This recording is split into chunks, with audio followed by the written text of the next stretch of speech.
Okay, so welcome everybody. As always, most likely we're going to have some latecomers joining during the call. Thank you for being on time. It's a rather intimate group today as we enter July and we changed the timing. Also, we moved that to allow people like Paul living on the other side of the world to join us an acceptable time. And yeah, probably made it more difficult for some people in the US. So that's it. We're going to play with that from time to time, shifting the times. And also for Jorge, because I think it's earlier than usual for you in Brazil, Jorge. So hopefully I accept 8 o'clock. 8 o'clock. Yeah, that's it. That's acceptable still. Okay, so I would really I would really appreciate if you guys can show your video. That will make it much more enjoyable in general as a conversation. But I'll leave it to you, and then I will leave it to Stina to hand you the floor to guide us through the community update this week. Well, so if you want to share your screen so that when you take the presentation, maybe you have the rhythm you want. My screen, you mean? Yes. Okay. So I don't have the presentation open, so let me open it. That's it. Okay. So that we don't have to hand over. Yep. Almost immediately.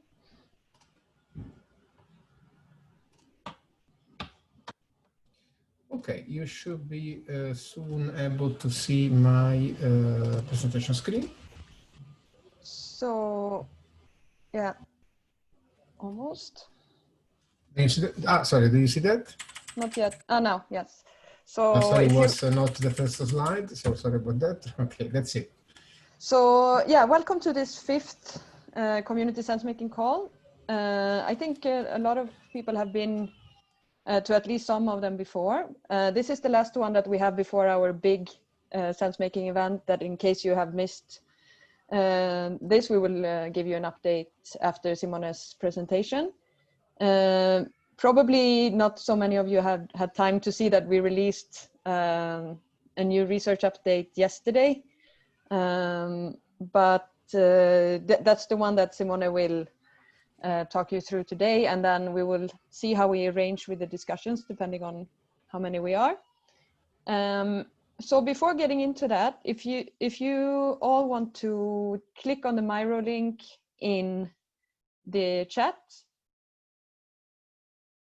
Can everyone see that in the chat, right? Yep. I want to guide you through a quick warm-up. So we have, if you look at the below the fourth community sense-making call, sorry, there's a title missing there. There are 4 quadrants with the circles in them, and to the left, there is a frame called My Favorite Community. You can click on me or Gulli or Lucia that we are here, if you cannot navigate.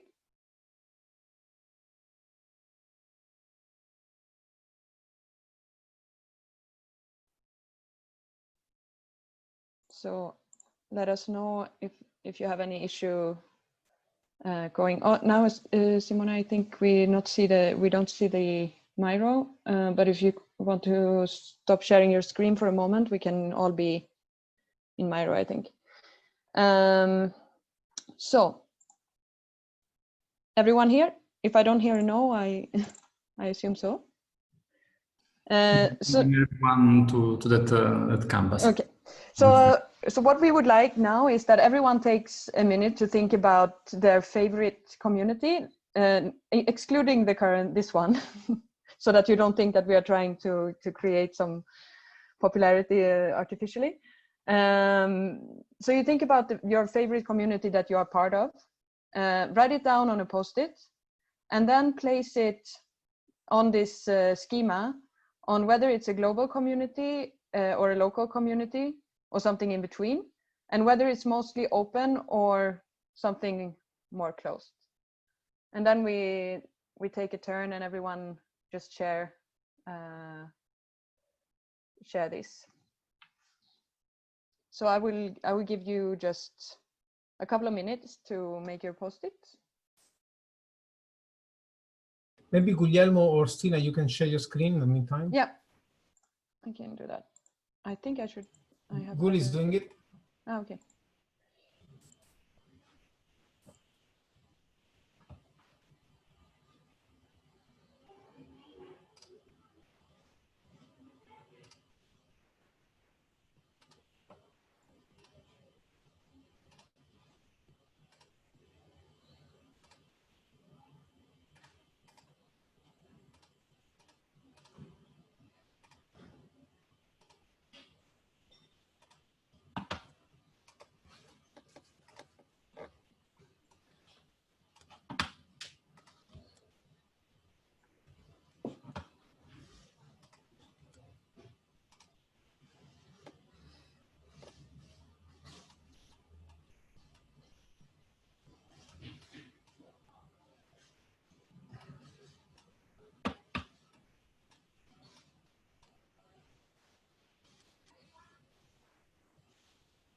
Trying to keep check how many we are in the call.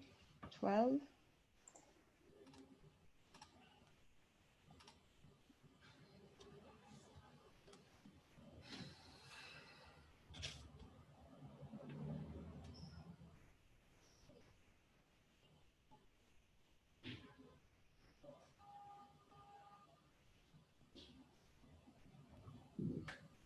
We are 12 participants. Yeah, so I'm waiting to count the the post-its.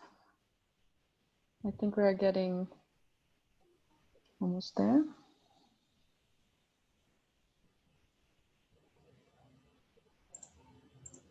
And if you, since we are also a small intimate group, if you have any issues with Miro or don't have any problem, just raise your voice and and let us know.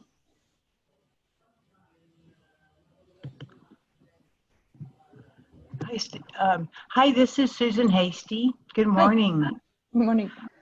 And I apologize. My video is messed up, so I can't show my face. I can see all your beautiful faces, but No problem. and I watched the video of the last sense making, but I'm not quite making out which group to join.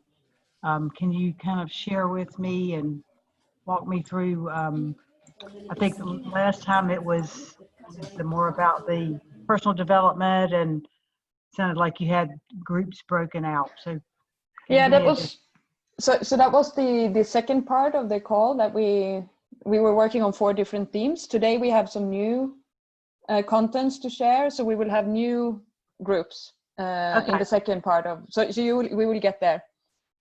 So at this point there is no group to join. Now we just stay in the main, and then after Simone has given the presentation, it will become clear how we.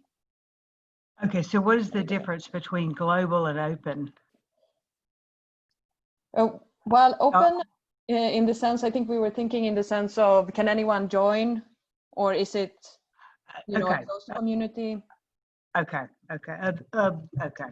Or you have, you know, maybe it's a work related. So Okay, I think you might need to add your post-it, otherwise we should start to go through. Okay, interesting.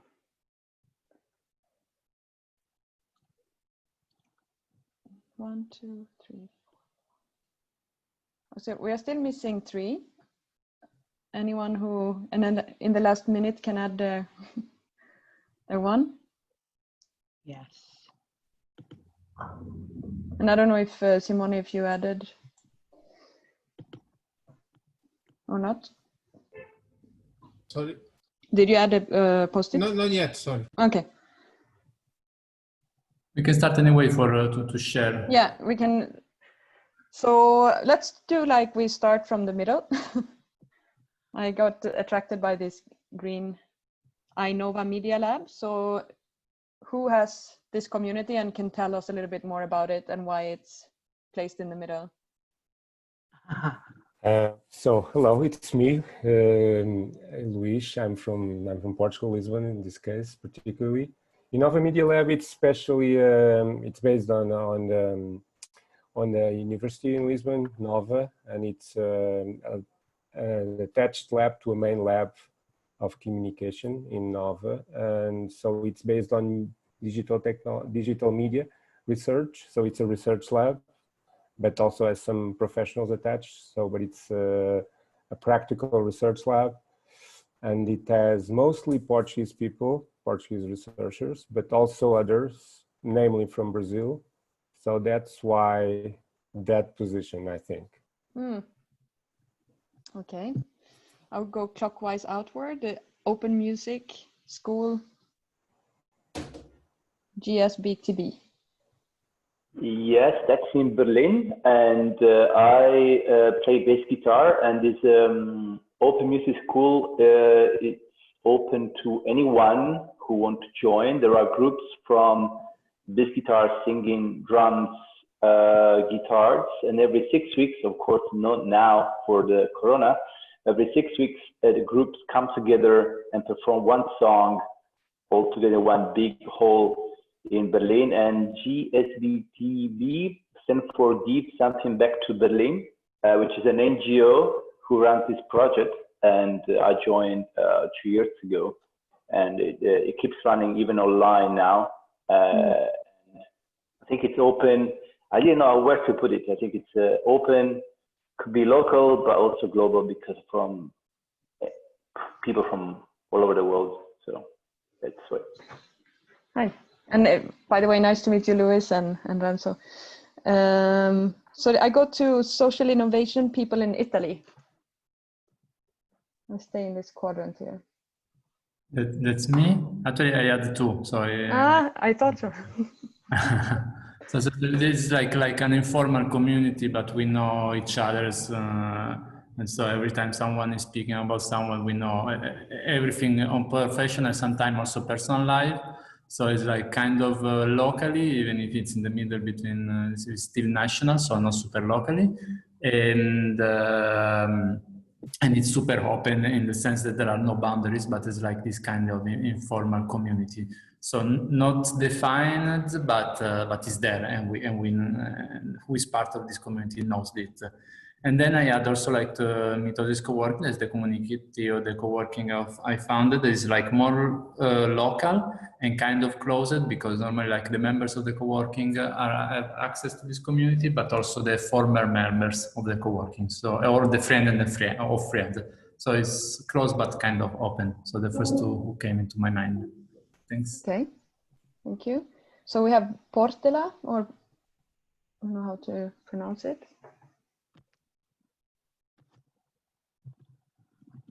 It's Portela. Portela. Okay. So yeah, actually it's one of my favorite everything. Portela is what we call a samba school from Rio. And for me, it's a great... What school? Sorry? A carnival samba school. Mm.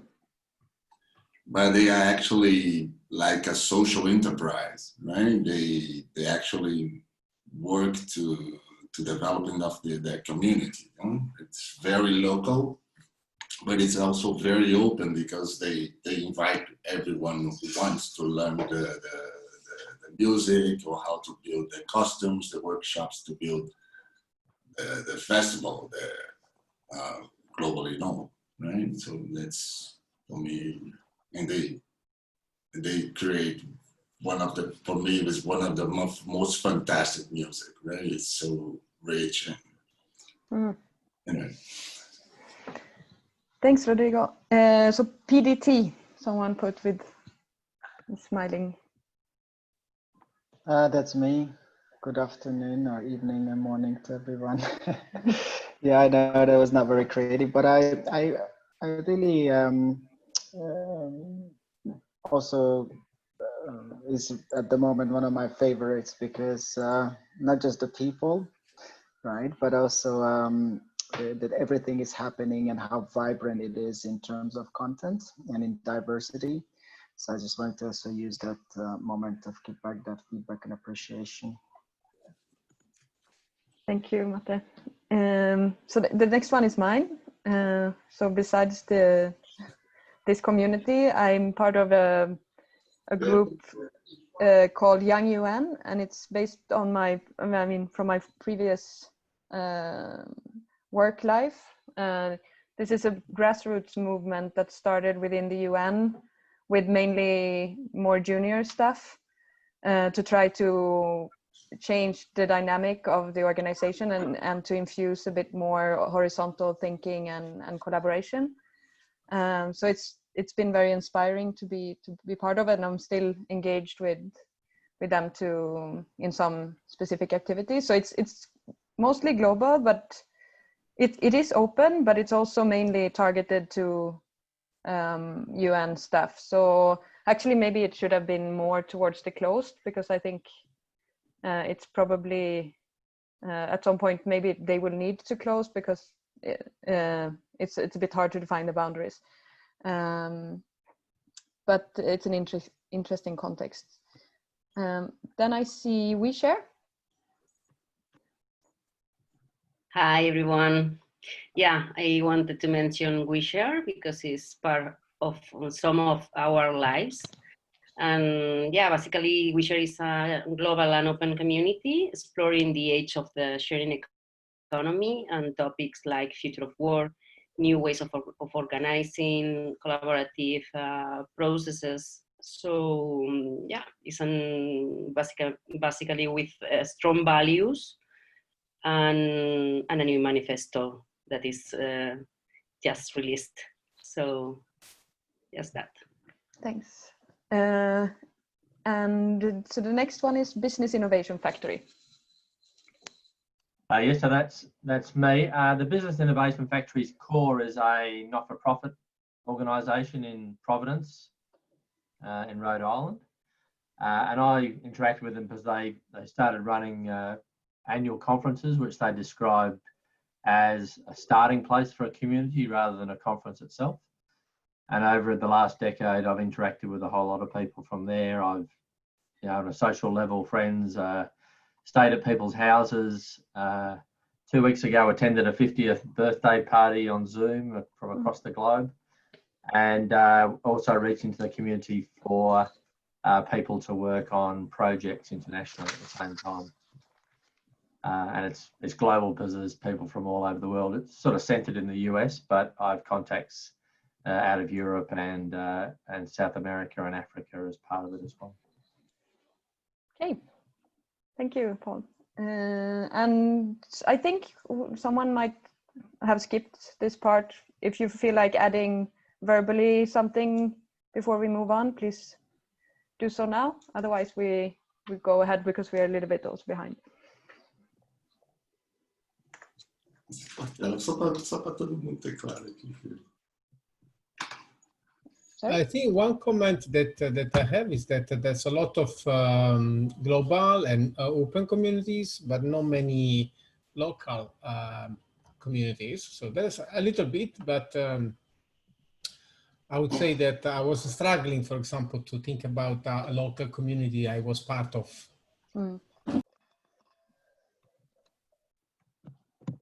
Maybe especially now, these days, because everything that is local is also global to some extent.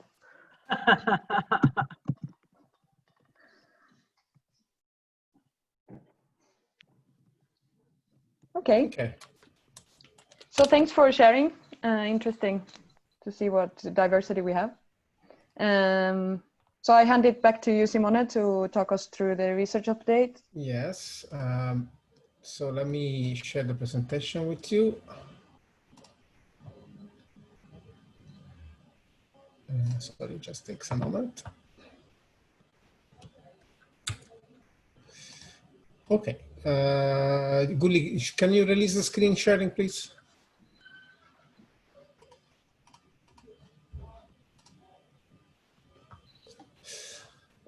Okay.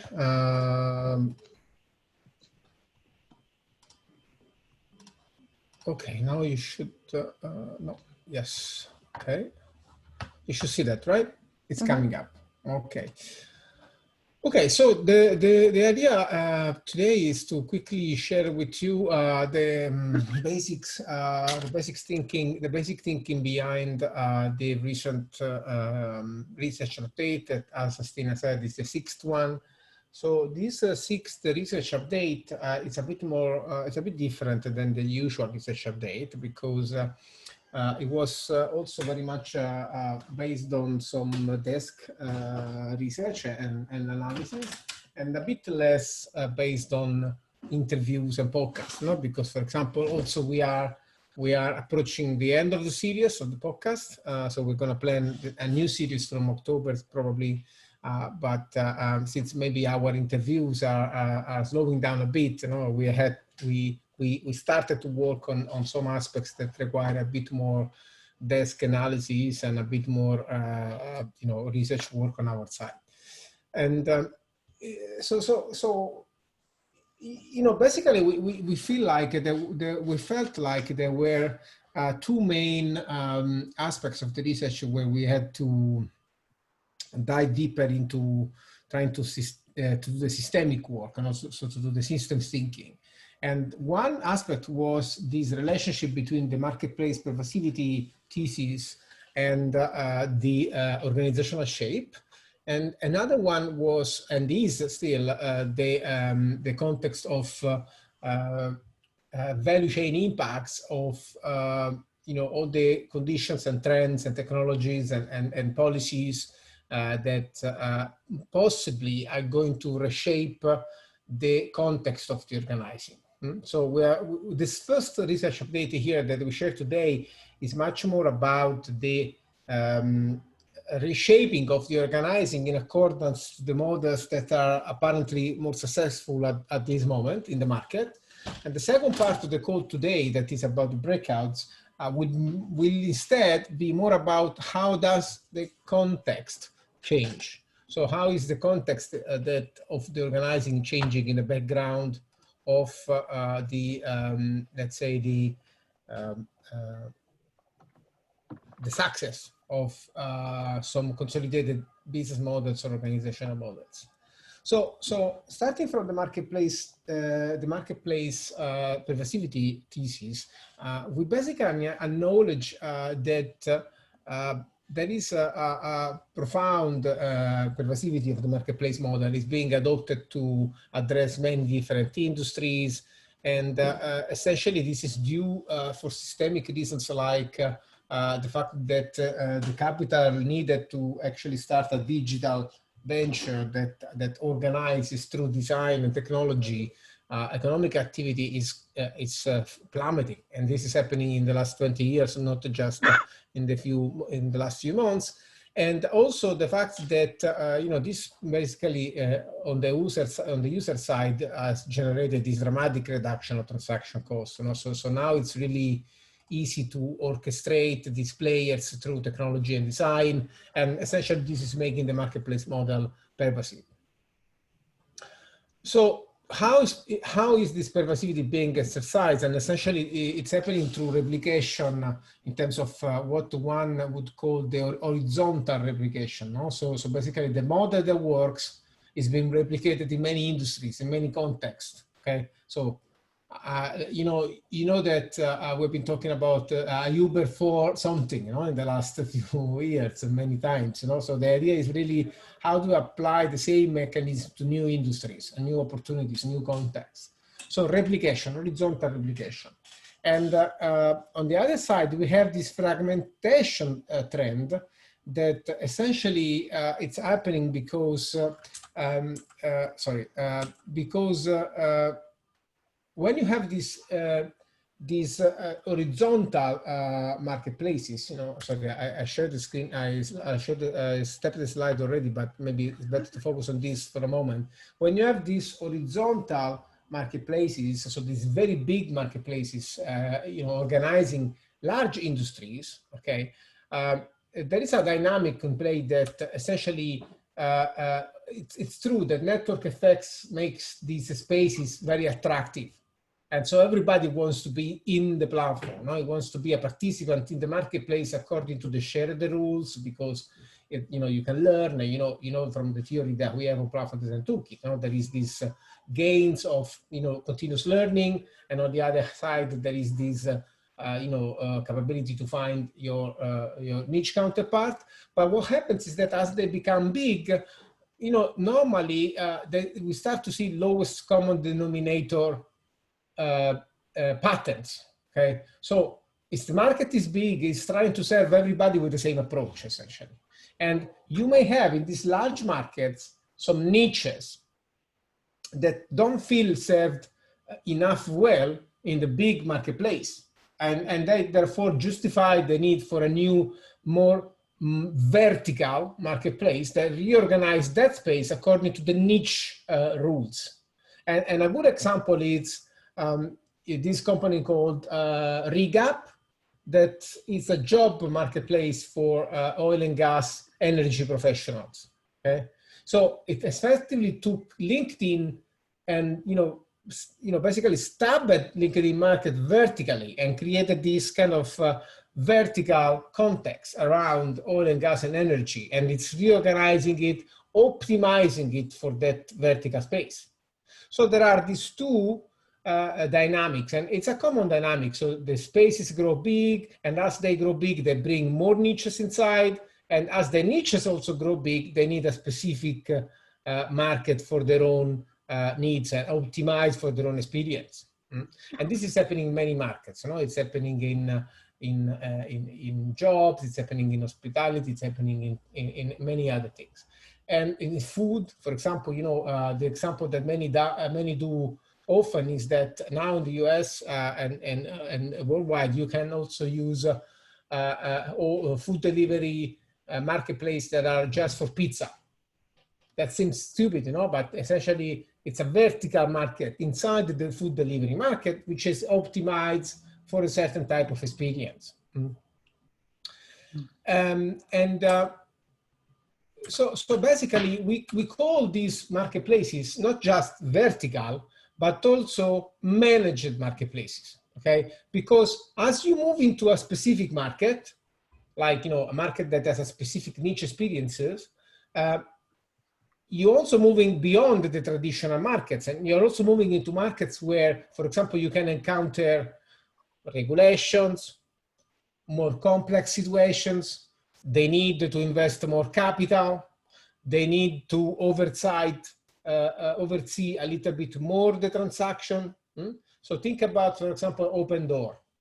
Open Door, this marketplace in real estate that essentially buys the house from the seller and then does some renovations and then puts it in the end on the buyer. And of course, in doing this, there is a certain amount of risk and capital that the organizer, the marketplace, needs to take over.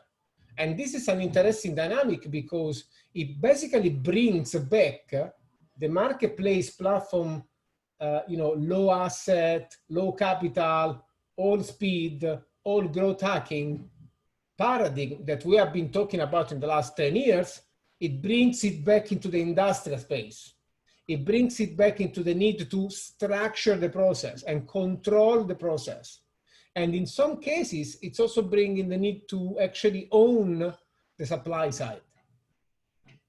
So owning the supply side, actually hiring the employees, that's a kind of coming back to the industrial pattern. So there is this kind of rebound from more asset-light solutions into more asset-heavy and more, energy-heavy context.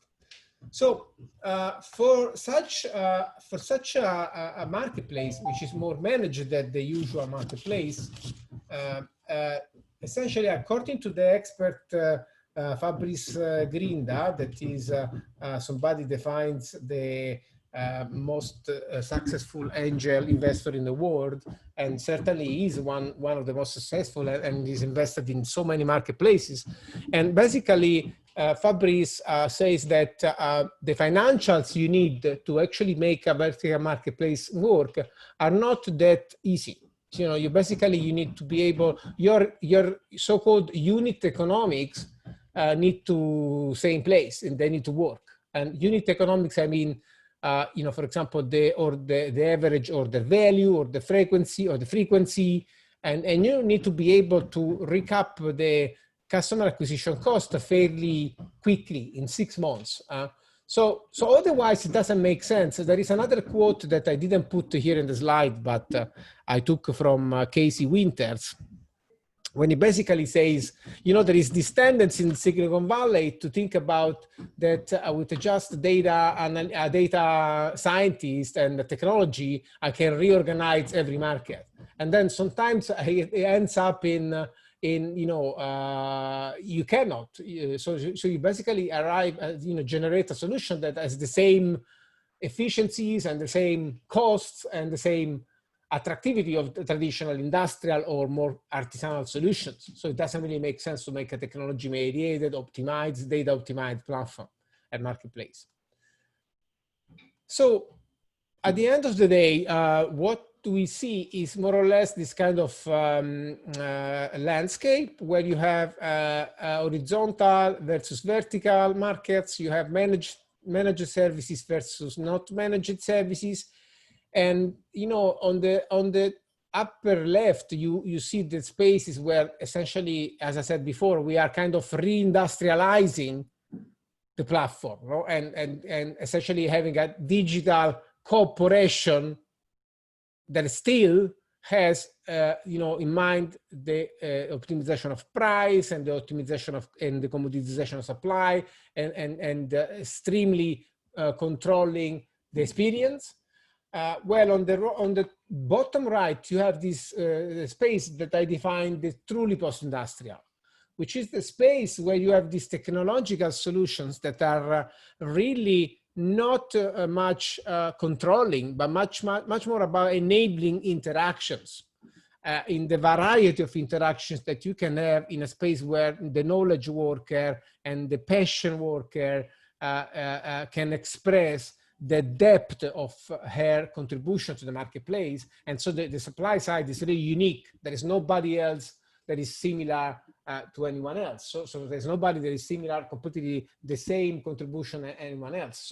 So this is a space where, for example, there's a lot of these services that Lee Jin calls the passion economy. You know? So the space where you have really people that are able to express the unicity and uniqueness. And you can think about, for example, also Patreon. Patreon is not really even a marketplace, and because it's so disinterested by from, you know, overseeing the transactions, that doesn't even attracts the demand. So it leaves the attraction of the demand to the producers. So you don't find demand on Patreon. You actually find you bring your demand side on Patreon as a creator.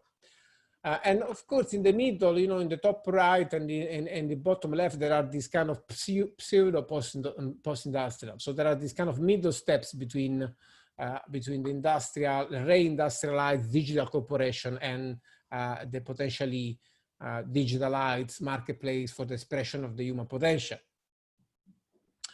And yeah, basically, what happens is that that when you know, basically when you have an organization that needs to deal with that, and it needs to create these kind of organizations, it needs to so maybe the picture is more clear. So what happens is that when you grow, you basically in a certain phase, you go in and you innovate and you reorganize this context of value creation according to technology and data and create these marketplaces for a specific context. It's a tribe, a local context, or it can be you know, a specific business area. And there's a lot of decentralization. So these teams that start this venture, they are really independent. You know, they are really on the field, let's say, organized on the field. It can be also a virtual third, but essentially they are really inside the community, really trying to optimize, understand the processes, and create these spaces for interaction. But then what happens is that within time, as we understand what's happening, as we understand what are the mechanisms, we tend to centralize these marketplaces, and we tend to grow mainly through repeating the pattern. So playing the patterns of growth. So, for example, if you have opened a new marketplace in a certain city, you tend to replicate in many other cities. You're looking for growth dimensions. You know, where can I grow? Is it locally? Is it maybe more niches? Is it just scaling up the opportunity that I have identified? And this is a dynamic of leveraging. So if you're familiar with the ILC cycle, innovate, leverage, and componentize, this is what happens. You have this team that explores, organize a market, and then it needs to grow. It needs to grow big. As they grow big, what happens is that if the market is really a market that is prone to centralization, when there is not much variability, for example, in the expectations of the users, or maybe it's something that can be just replicated geographically very easily, you tend to, and this is you know, something that I captured from a blog post from Casey Winters, really interesting one, that speaks about this phenomenon of centralization. So you tend to actually centralize a lot of the features and sorry, lots of the functions that normally would be given to some kind of local manager, for example, or contextual manager. You basically transform them into algorithms and data-driven experimentation. So it becomes much more centralized. The organization becomes much more an algorithmic core-driven organization. That can.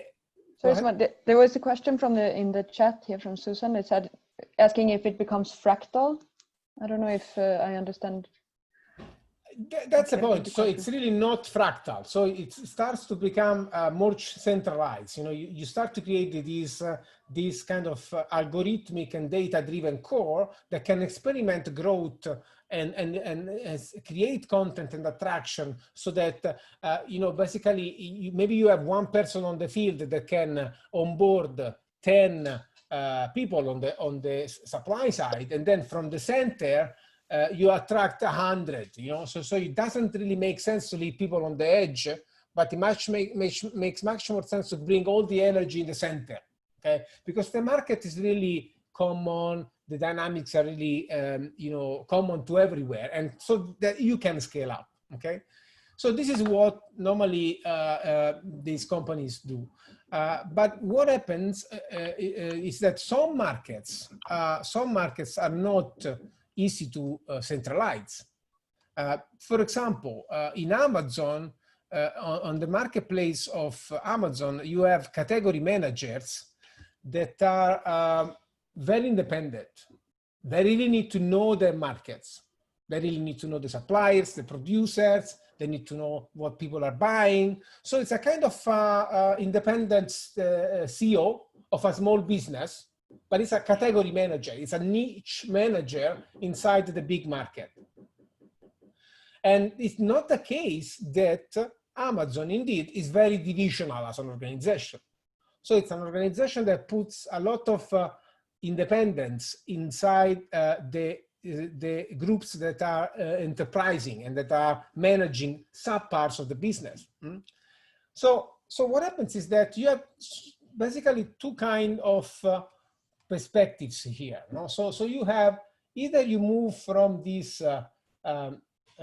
first experimentation into a centralized core that is much more algorithmic, much more functional, much more integrated, much more centralized, or you just need to leave the space as it is, so a small context, give this context a lot of independence.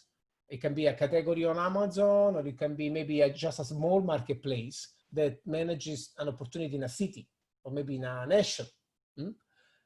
And then you need to move into new ventures. And these new ventures can either become algorithmic cores, so centralized, technologically driven platforms, or on the other hand, they can become more enabling cores. So they can spur in a very fractal way, as Susan was noting before, this organization in much more enabling cores. And as you can imagine, this is very much resonating with some of the tendencies that we are seeing in edgy organizations that are really pioneering the organization of the future. And I'm talking about, for example, Higher Group. Some of the attendees of this call have been participating to our recent masterclass on Ren Dan He. And Ren Dan He, which is this kind of organizational model that this Chinese giant has adopted, brought this 80,000 people company to be split into 4,000 micro enterprises. And our thesis, to close the conversation and then move to the next, our thesis is really that there is a justification of having organizations that are no more organized functionally, but much more organized in a networked and micro enterprise based way, is essentially because the markets of the future are much more contextual. And here I want to really quote Dave Snowden that a few weeks ago said, and we took this quote for the event that is coming up on July the 23rd. He said, the organization of the future is a set of nimble, small cells that achieve some whole coherence, okay? So that's what we can imagine for the organization of the future. It's a coherent organization based on constraints. I can make an example before closing, but essentially it's a constraint, a rule-based organization. In this way, it's really a fractal, as Susan said. And based on this constraint, it can grow organically with these small, independent cells that go and explore and create new markets, create new digitally powered marketplaces and digitally powered economies contextually. So for example, just to close this reflection, if you think about what Zappos is doing, Zappos, the US brand, there is an excellent video that we can share with everyone. And John Bunch, that is the organizational developer in Zappos, is joining our podcast, has been joining our podcast, and will be published, if I'm not wrong, the next week or the week after next, I'm not sure. And I really suggest you to listen to this podcast, because it's really explaining how in Zappos, in the new organizational model that they're embracing, they are using as a constraint for the growth, just the brand of the organization. So basically, the fact that the organization needs to provide excellent customer service, the value, the 10 values of Zappos, and the fact that these new nodes need to be sustainable on the market. So this is a very good example of an organization that is moving beyond being functionally integrated and becoming this network of independent explorer connected through some kind of system coherent constraints based in this case on values and brand. So that's more or less what I wanted to say. The last point before we move into the breakouts is that, of course, all this picture and this analysis has been based mainly on continuity. So we believe that we really need to integrate now a broader analysis of what are the systemic transitions that are happening around this context. So we're talking about technological advancements, social narratives, policies, new risk factors. How are they going to reshape the context where the transitions that we have been chronicling and describing are actually happening? How is the value chain being restructured so that we understand how these technologically driven dynamics need to reintegrate this new context that contains the organization? So that's more or less what I wanted to share.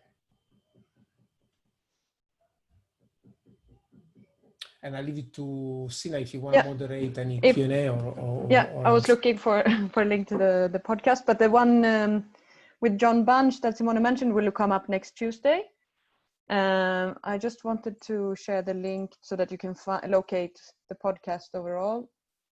Let's share it. Should we take a couple of reflections before moving into the breakouts? I think so. If anyone has any spontaneous reactions. or comment or questions that you want to share in the live chat?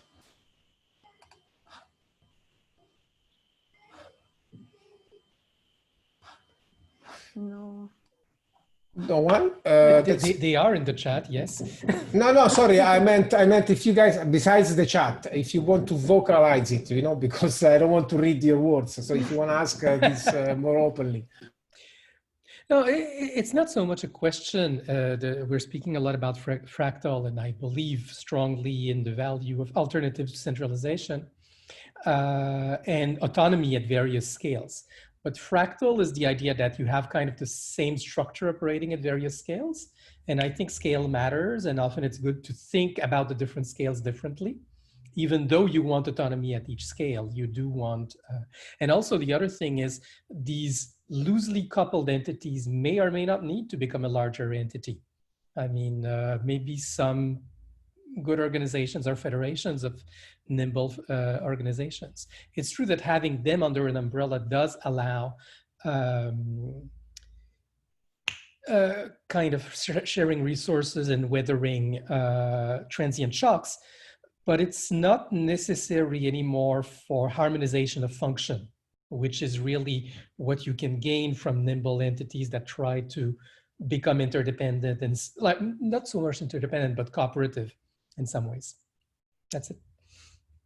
Thank you. Before leaving the space to, I think David wanted to add something, but I want to quickly comment on two things. One thing is the thing you said about the multi-scale variety. So it's very interesting, I think, to really listen to Joe Norman podcast that we had in our podcast flow, where we really touched the topic of multi-scale variety. And this idea that a good organization is an organization that is able to understand the scale of operation dynamically. So you don't define the scale of operation, but you have an organization that dynamically fits all the scale through which it needs to work. Okay, and I think this is more or less what we just explained. No? This idea of some context of business can grow, some others need to stay nimble, and there is this kind of dynamic. And the second part is being inside versus being outside the organization. I think this is really important. It's a really important point. We have been discussing it many times. And I think personally, for example, it's very hard sometimes when I speak about the hire to define what's inside, what's outside, because there is such an openness into cooperating with other entities, but also because I think this is going to be one of the key problems of organizing going forward. So it's really about what makes the case for an entrepreneur to build something inside an organization instead of outside. So this is really something that I feel like echoing. And maybe I can just build on that a little bit. I was getting a sense when you were describing this enabling core kind of splitting and becoming more fractal. I was thinking of it in terms of hire and their micro enterprises. And the thing that came to mind was a question: if you had multiple enabling cores emerging simultaneously, perhaps outside of hire, so that you, in this case, this feels a little bit left or right, this graphic, in terms of an enabling core, which is allowed to emerge, but at least my impression, or I was thinking about it being somewhat tied to some enterprise level around hire's identity, right? And so getting to kind of your comment around inside versus outside, what happens, at least I was thinking, what happens when there are multiple enabling cores, multiple different identities, perhaps outside of hire, and how would that emerge when it's not necessarily tied to an identity behind the whole fractal process. Mm-hmm. Yes, a very interesting point. I think that of the brand, it's also a related topic. So when we speak about organizations, ecosystemic organizations, there is always this question about the brand. So what do we do with the brand and identity? And I think Yeah, again, quoting the conversation I had with John Bunch, I said, so if your constraint, it's only that you need to be profitable, you need to be in service of the customer, and you need to be adherent to the 10 values of Zappos, anybody can be part of Zappos ecosystem and can be Zappos, can use the brand. And so we came up and we ended talking about, maybe what defines if you are inside is that kind of accepting the services that the organization is providing. And we made the parallel with the governments. And essentially, it's like you give somebody an intentional citizenship to your business. You kind of become a citizen of something, and you need to pay taxes to be the citizen of this corporation, let's say, and you need to maybe use a certain kind of monetary system, and you need to consume certain kind of support services like, and you need to somehow also accept that there is a democratic system that governs this intentionally shared space of entrepreneurship. So I think really that's the point. That's really one of the key points that we're discussing. And I think if I can add just one reflection, because I mentioned the community of the Young UN previously, and I see that as a huge barrier for adopting a model that is more loosely coupled and more enabling. That there are a lot of concern about behavior, and that people have, you sign an oath of office if you become an international civil servant, so you have to adhere to a very certain rules. So it's very challenging in that context to have people innovate or break the rules and be disobedient. And until that's loosened a little bit, it will be very hard, I think, to see those kind of institutions change towards a model. And maybe the same for government. I haven't personally worked in a government, but you have a different sort of responsibility also towards citizens and so on. Sorry, go ahead, Mate. You are the manager of the timing. So tell us when we need to move forward. I will take a last comment and then we go. As a comment or a question, I was just wondering how much you've been seeing that in your research. So if you build up again on that, what is the loose boundary like a brand, right? But look at that from a dynamic reorganization perspective, because even if you look at Hire or Zappos, there's still the investment behind. In most of the cases, they let the market in, but the core is with investing into those micro enterprises. And I'm looking at a model where you say that actually the brand is eventually allowing of different stakeholders providing a certain set of services. It might be even an integrated set of services under that brand umbrella, but they are completely independent, financially even independent units. And these are eventually appearing under different brands as well in different contexts, right? So there's a dynamic reorganization of the players based on the context and the needs of the customers. So that was one path that I've been following, and I was wondering if you've seen anything around this direction. Well, what I can say is that I've seen a lot of conversation around the brand, and especially in the Western context, it seems to be a lot of concern, and so it looks like that ecosystemic organizations from the West will tend to control the brand fairly strongly, in terms of when it gets used or not. And this is certainly one of the topics of discussion.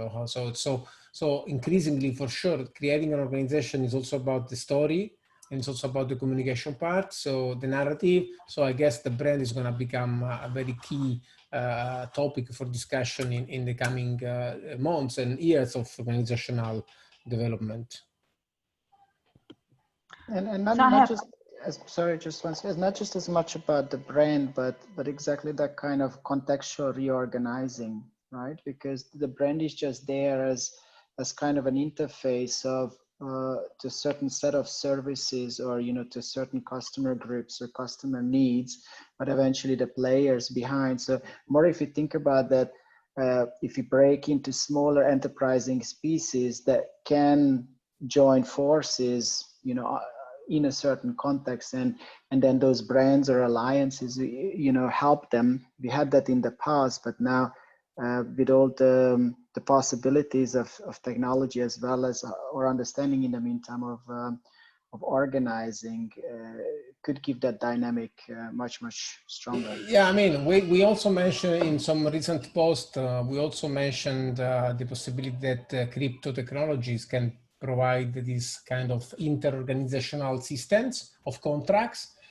so that these, you know, in between organizations, you have this space which is a bit more, you know, cooperative. You know, it's not really one organization. It's much more something that is co-managed by different organizations. So that could be one point.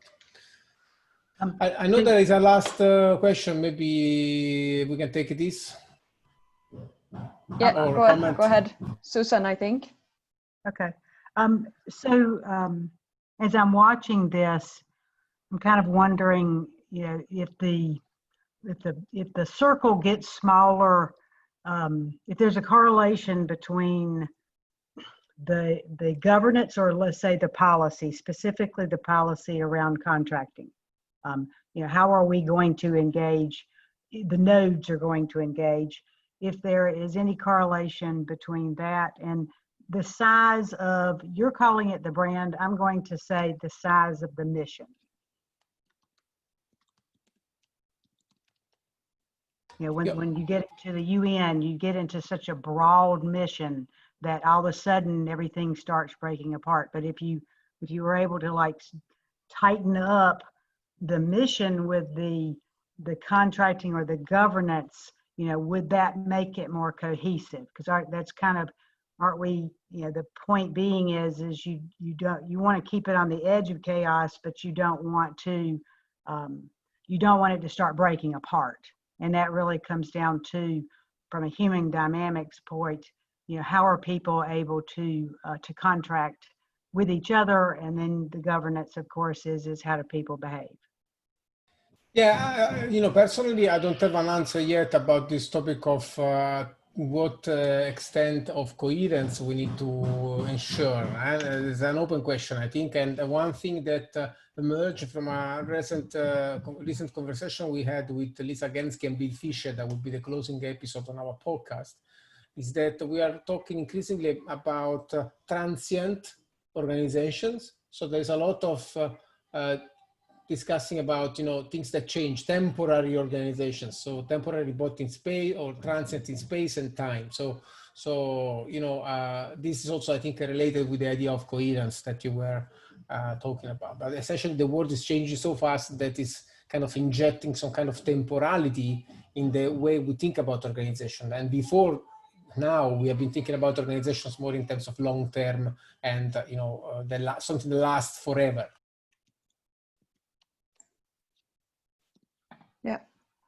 Okay, so I think in the interest of time, we will move on to the smaller group discussions. So we are now 16, which means that we should have at least 3 per group. So if you can move the slide, or I can start sharing mine. Let's see if Guli, if you can give me the sharing permission.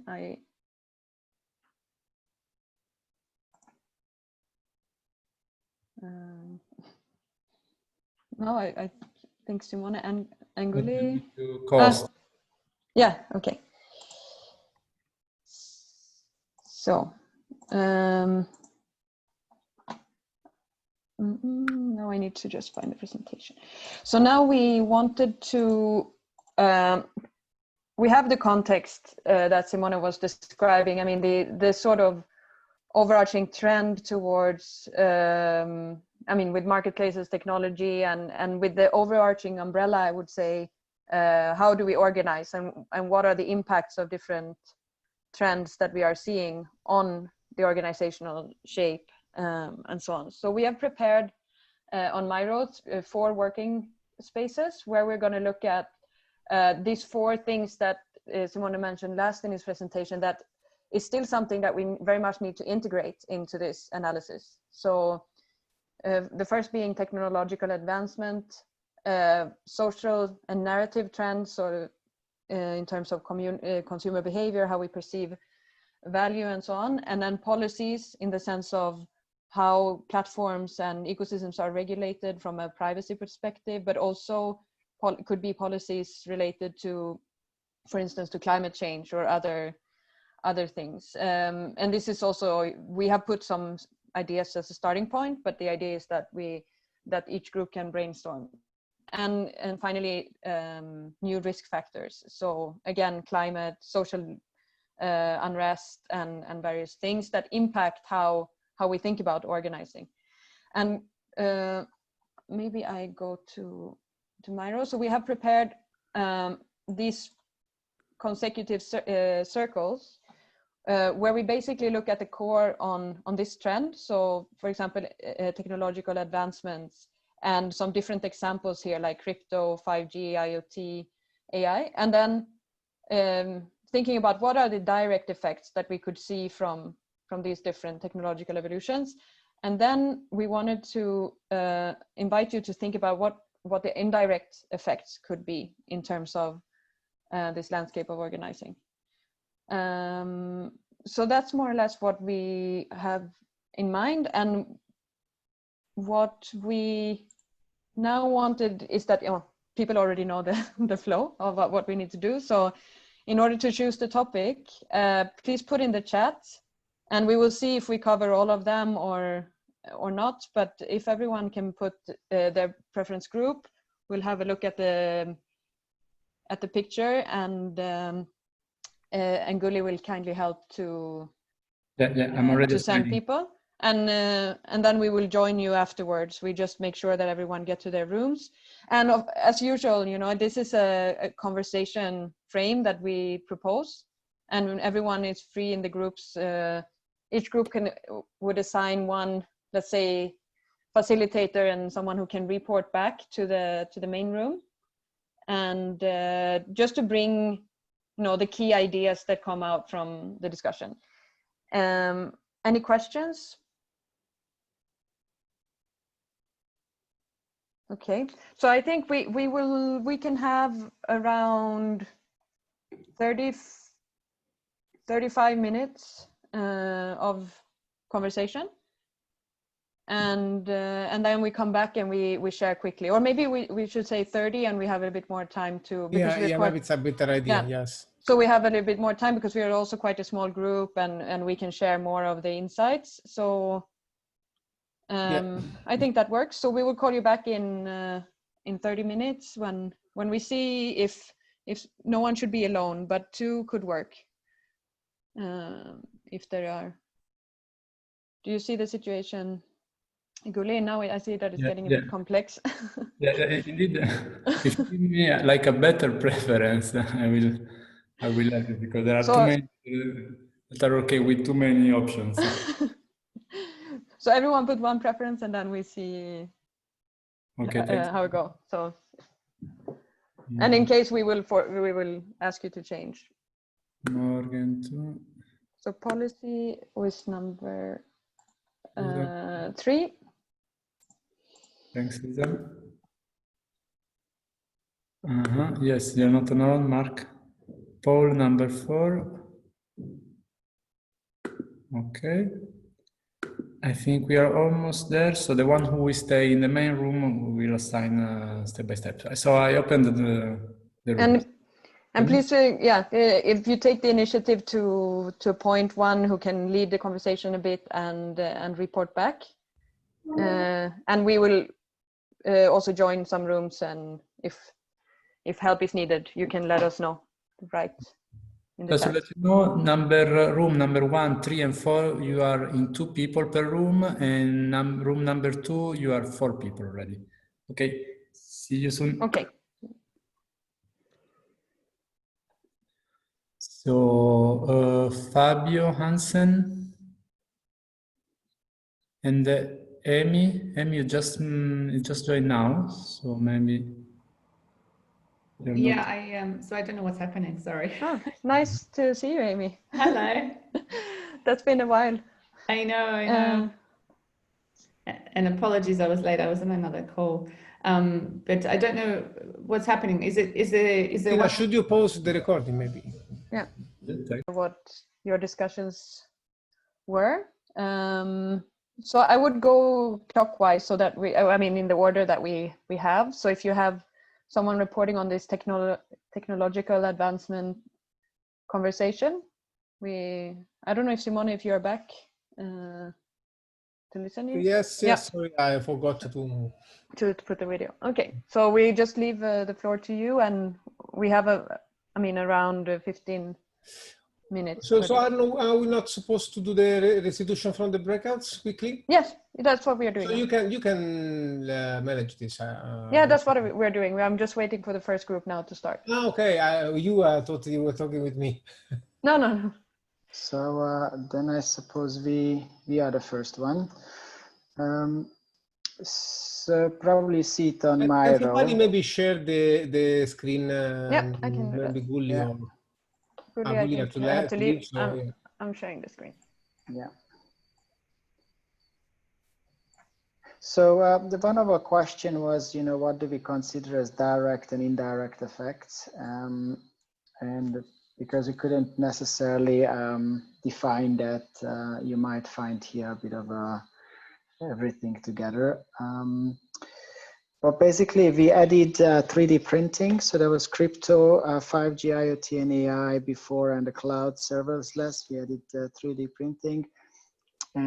Around crypto, things that we already been mentioning, the reputation, the portable reputation, but also very important, the interchangeable value between niches, and a bit looking to the outskirts around, the increased trust, the simplified value chain, and also the micro production, so involving a larger population, eventually also at the bottom of the pyramid, which can have also socially a value, because it allows value creation for larger amount of people, could be a possibility around those. And also with 3D printing, if you look at affordability, more independent way of producing and producing value longer, this could be all those more far-reaching effects.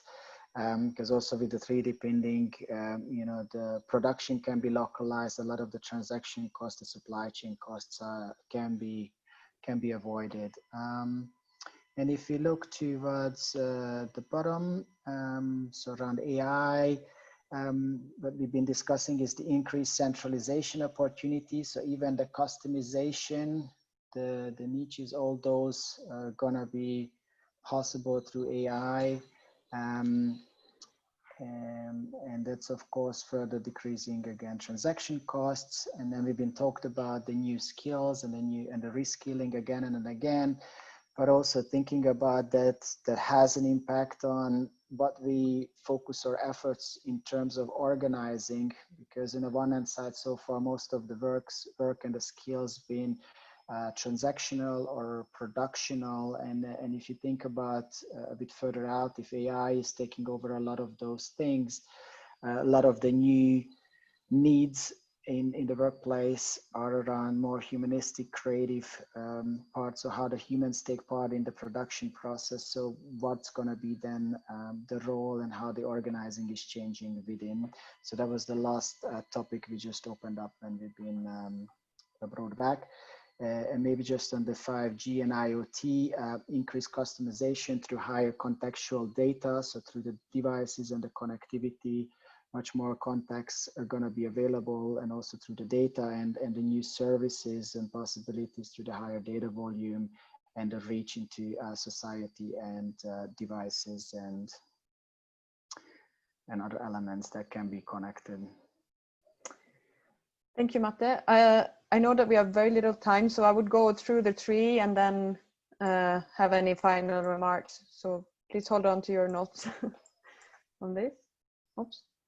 I don't know if I did cause this move here. So second topic, social and narrative trends. You have 3 minutes. We have go David, because I wanted to ask you if you want. Yeah, that's fine. I took some notes. I think it's a bit of a challenge to create coherence on demand with a topic when you get new people coming in. So we had just gotten started on the exercise when it was time to come back to the main room. We had some discussion about general social trends around the pandemic, social justice, inclusion. There were some discussion also around that people are just perceiving value differently as a trend. I think Lucia made that comment. And then there was discussion about kind of the global, cosmolocal trend around things returning to local through Fab Labs. So there was discussion around that. I think Amy had a comment around how all of these things can be weaved together through ecosystems. And then there was some discussion just about personal sense making and tools and ability to share sense making across initiatives, perhaps through the learning engine, part of Platform Design Toolkit. So that's kind of where the conversation was going. And then Lucia kind of got us directed back into the Miro board, and we were just beginning to start to look at some of these direct and indirect effects and try to make some of these connections, but we did not have an opportunity to really have an open dialogue about what we were doing, so we ran out of time. Yeah, we had planned more time, but I thought it was also an interesting follow-up to the presentation earlier, so that's always the enemy. Yeah. Thank you. So next one, I know Marc-Antoine and Susan, you're going to share your two main lines of a bit more than that, but let's try. Okay. So the policy issue is about articulation of global and local up to a point, because we have these units on the ground, for example, in the case of commons, knowing what happens very locally, but it needs to be harmonized in a higher level policy. And it's the same with fractal organizations, right? How do you organize each unit's autonomy with the global goals? And one big difficulty is when we think policy and when we think formal rules, and formal rules can be very rigid, but mostly because rules are about what's actionable, that is the actions themselves. You cannot measure people's reasons. And one thing I'm interested in personally that I brought in the conversation was the issue of radical transparency, meaning can you make the reasons behind any action explicit?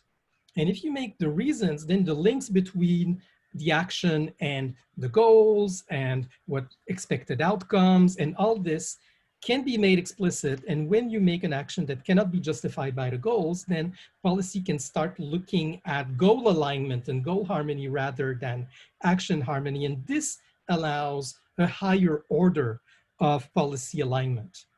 But the other thing is, and this is more something Susan should talk about maybe, but the way we embody those goals is in a structure, in a system.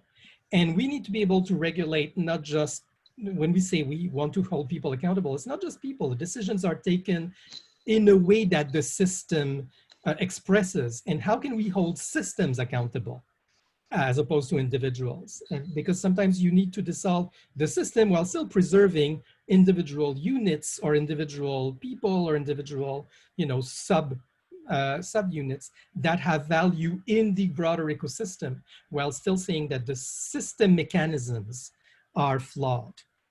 Those are the main points. Susan, do you want to add anything? Yeah, yes, Mark, that was a great conversation. And to kind of pull back what was brought up before is the sense making, but understanding that the sense making that we have a problem is that people see everything as static, whereas what we're trying to say is that, you know, what is going to preserve a garden is going to change, it's going to morph, it's going to evolve. And so if we understand that people, training people in understanding that, you know, when you think about vision and mission, there's this gap that I'm going to call system outcomes that actually are going to drive the strategies and the structures beneath them. So there is a hierarchy. Unfortunately, hierarchy is another word that we need to retrain people, that hierarchy is not bad, but in nature, it's, yeah, man has screwed it up, but nature has not.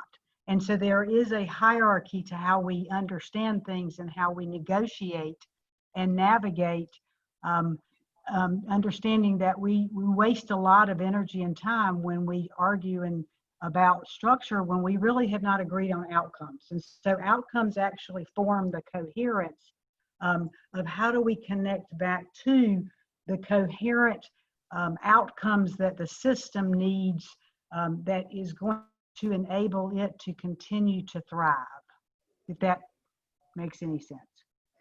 So thank you, Susanna. Back to what Mark was saying is the transparency is in the decision making, not the decisions. Yeah, thank you. Summarize. So the final group, and then we are running very late, so I'm sure some people might need to have a hard stop, but last minutes, and then we have a final update. Okay, I will try to be quick. Okay, so we started trying to point what is the most trending risky factors for us in the group, no?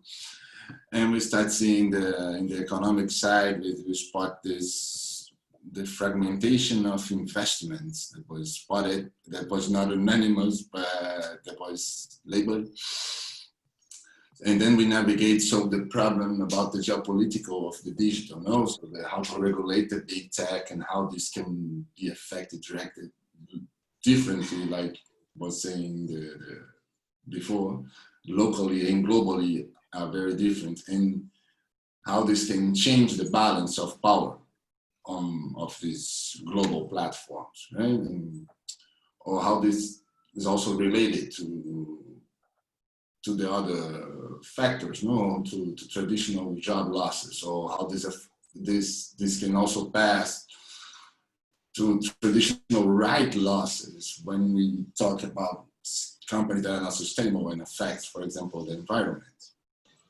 And what else?